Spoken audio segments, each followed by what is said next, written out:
Beni hayatta aktarıp tapa bilməyənlər virtualda aktarırlar ve virtualda aktaranlar da çok yaxşı bilirlər ki, Instagram səhifəmdə öz şəkillərimdən, mahnılarımdan daha çox köhnə filmlərdən statlar, maraqlı obrazlar var. Elə benim kliplərimdə də köhnə kinolardan satılan maraqlı obrazlar var.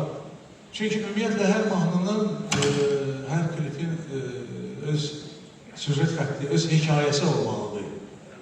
Misal üçün, hal-hazırda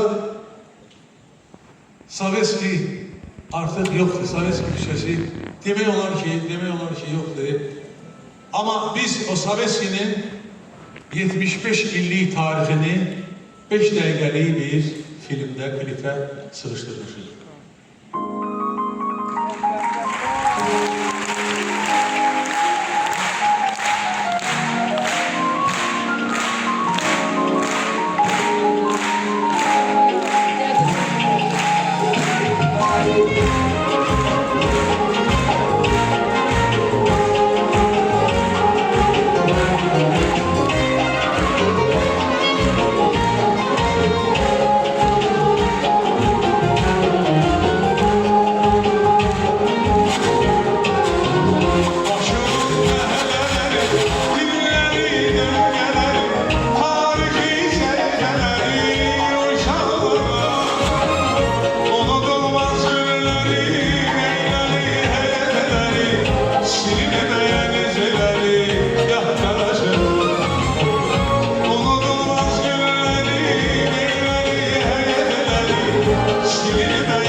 Yılışar